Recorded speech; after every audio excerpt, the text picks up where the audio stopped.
Yang terhormat Kepala BPJS Ketenagakerjaan Cabang Medan Kota, Bapak Syahrial. Yang terhormat Kepala Bidang Kepesertaan Program Khusus Cabang Medan Kota, Ibu Ingrid Mayasari. Yang terhormat Kepala Dinas Ketenagakerjaan Kota Medan, Ibu Hana Loren Simanjuntak. Yang terhormat Kepala Dinas Perindustrian Kota Medan, Bapak Perlindungan, dan seterusnya kepada Bapak, Ibu yang kami cintai.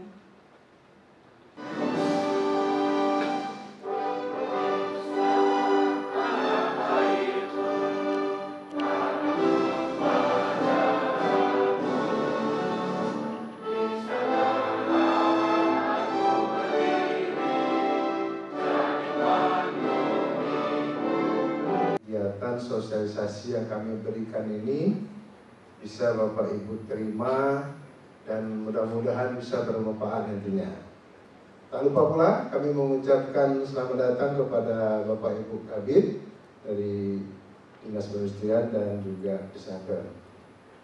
Baik Bapak Ibu sekalian, acara kita ini mungkin setengah hari nanti akan kita laksanakan.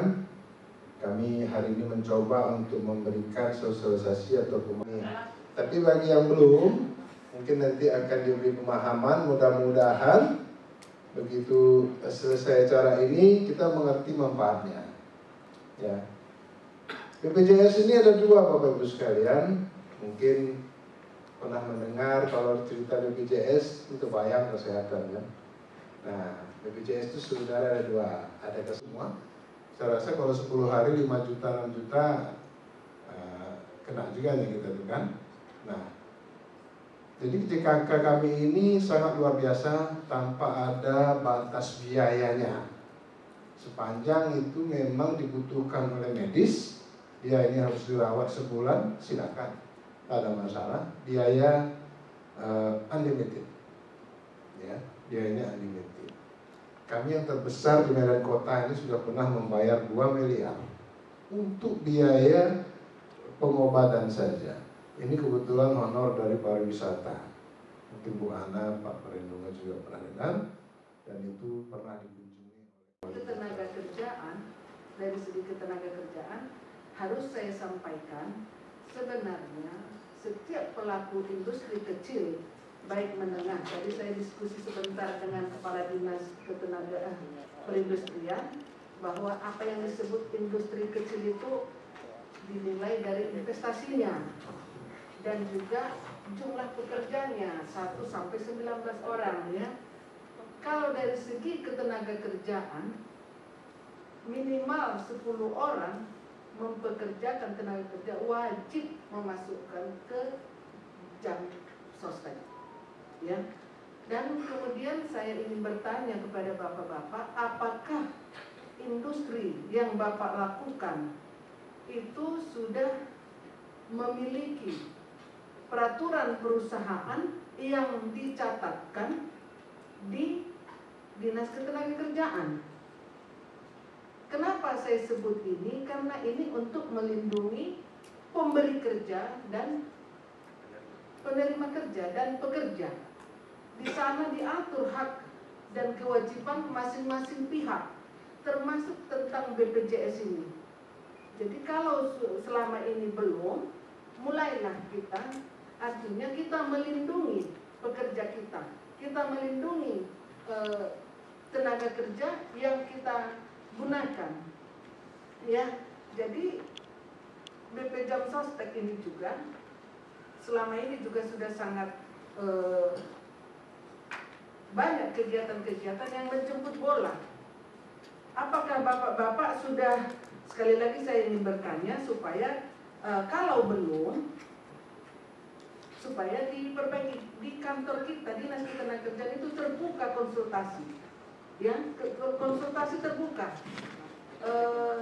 Selama jam kantor itu ada petugas fungsional, pejabat mediator yang kita tugaskan untuk memberikan penerangan atau memberikan penyuluhan kepada masing-masing perusahaan, baik pekerja maupun pemberi kerja untuk konsultasi, sehingga jika ada perselisihan kerja, ini nanti karena masih aman-aman, nanti ada perselisihan kerja, ini akan melindungi, akan kedua belah pihak akan kembali kepada peraturan kerjanya. Ya, jadi sekali lagi kami undang Bapak Ibu pelaku industri kecil menengah ini yang belum memiliki, yang belum mencatatkan peraturan perusahaannya untuk mencatatkan, termasuk di sana kewajiban untuk mendaftarkan tenaga kerjanya kepada BPJS. Ya, karena kalau minimal 10 orang. Dinas Perindustrian hadir di sini, Pak Kabid dan beberapa kasih. Dan yang sangat saya cintai, saya banggakan seluruh peserta sosialisasi dari para pelaku IKM. Mungkin sebagian ada yang kenal sama saya juga, mungkin sebagian juga mungkin belum. Itulah hebatnya hubungan dari Dinas Perindustrian dengan IKM itu. Dan seluruh hadirin dan hadirat yang tidak dapat kami sebutkan satu persatu. Secara singkat, ini hanya kata sambutan Pak Saryal ya, jadi nggak boleh saya lama-lama ya. Karena ya saya jawab ya. Jadi mungkin sekilas saya sampaikan bahwa Dinas Perindustrian itu menjadi sektor yang memiliki peran ya dalam pembangunan perekonomian, bahwa pelaku IKM itu sangat menentukan bagaimana majunya perekonomian Kota Medan. Inflasi di Kota Medan juga bisa ditentukan oleh para pelaku IKM, pedagang-pedagang kecil, pelaku-pelaku industri rumahan. Ya.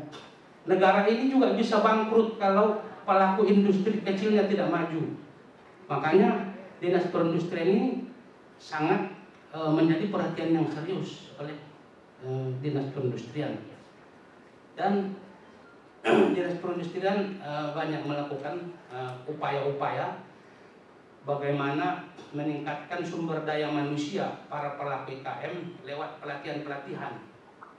Banyak pelatihan yang kita lakukan untuk ibu-ibu, ya, pelatihan menjahit, membordir, membatik, dan yang untuk laki-laki tahun ini juga ada kita buat untuk belajar mengolah besi, mengelas, melakukan perbaikan komputer, sepeda motor, reparasi handphone, dan barang-barang elektronik lainnya banyak.